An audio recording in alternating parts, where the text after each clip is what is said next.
Hello and welcome to another episode of Butler School. Now today we're going to re-wax a wax jacket. So if you're going to wax it, dub it, proof it, whatever you want to call it, it's how to keep your wax jacket waterproof. Something that everyone's wardrobe has to have is a good quality wax jacket. This is a Belstaff. To most, you've only really got three options. You've got Belstaff, Driza-Bone and Barbour. They are the three best ones. They're probably the three most expensive, but to be honest, this one I've had for over 20 years, and at least in my opinion, it gets better looking every year, just like myself. So I'm just going to show you how to re-wax it, because what you find, if you don't wax it at least once a year, it loses its ability to be waterproof, which obviously takes away the whole point. Let's do it now. Right, so here we are. So we are re-waxing this Belstaff wax jacket. Identical whether you're doing Belstaff, Barbour, Driza-Bone, it's all basically the same process. I've got Belstaff wax. This wax is really good actually. I prefer it to the Barbour wax, and you can use it. They're interchangeable, they're basically the same thing, but this one I prefer because it's a bit softer. Some of the waxes you can buy are really hard, and you need to heat them up quite a lot, put them in boiling water, like put the can into a thing of boiling water to heat it up.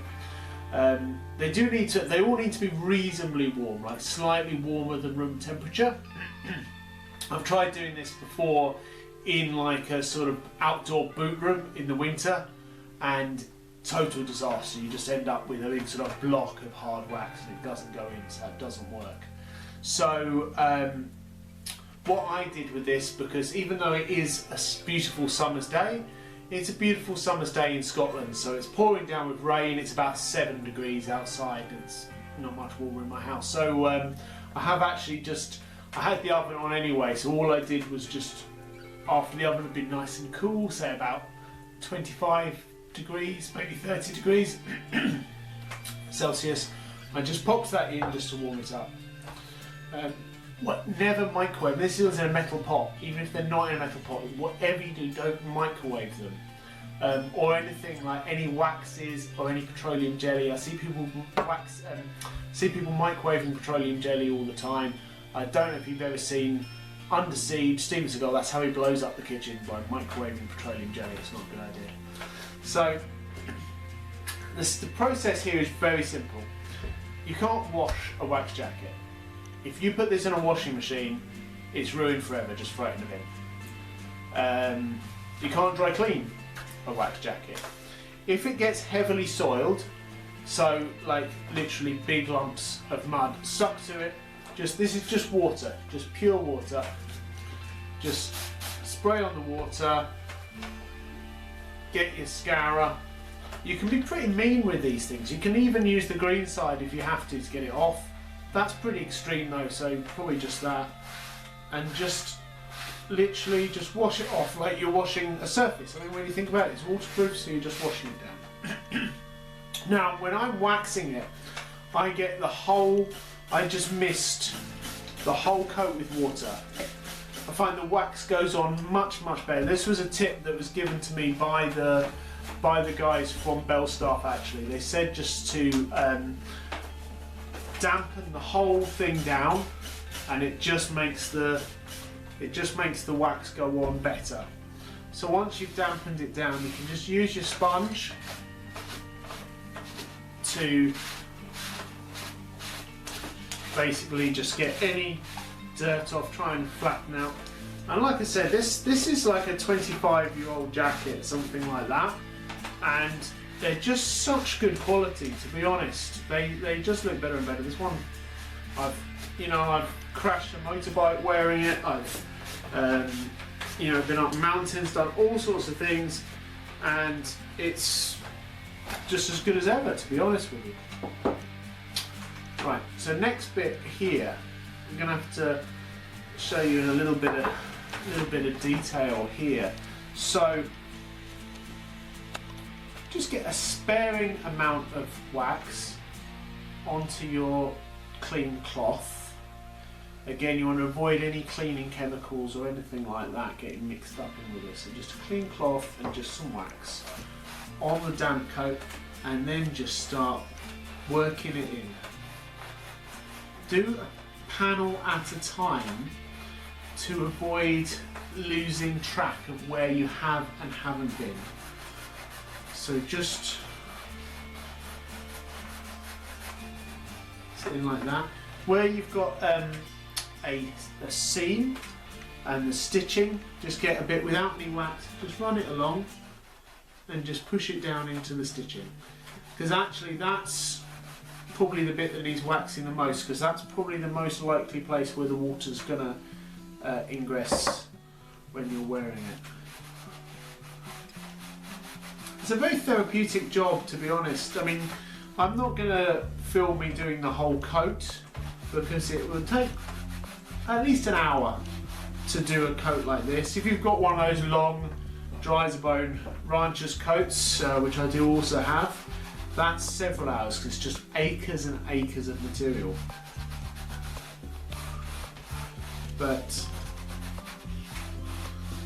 just, I don't know if you can see the difference straight away there. Look, that's back to how it looked basically when it was new. I mean, it's an amazing reward for a very small amount of work. And if you're looking after, you know, the lady or gentleman of the house's wardrobe, you need to be doing this pretty regularly, certainly before the beginning. Like if they're wearing this on the shooting season or something like that, you need to make sure you've done this just before the beginning of the season, because then it's going to be waterproof right through.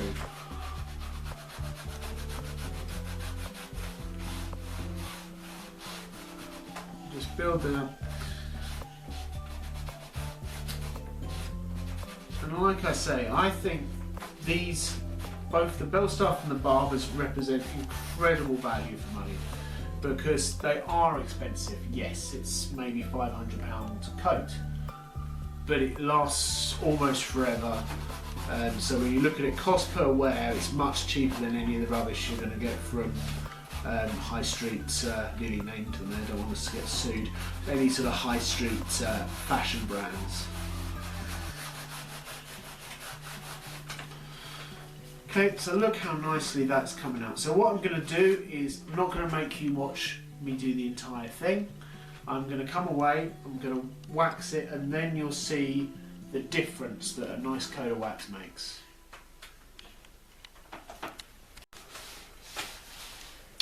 Okay, so that is pretty much done now.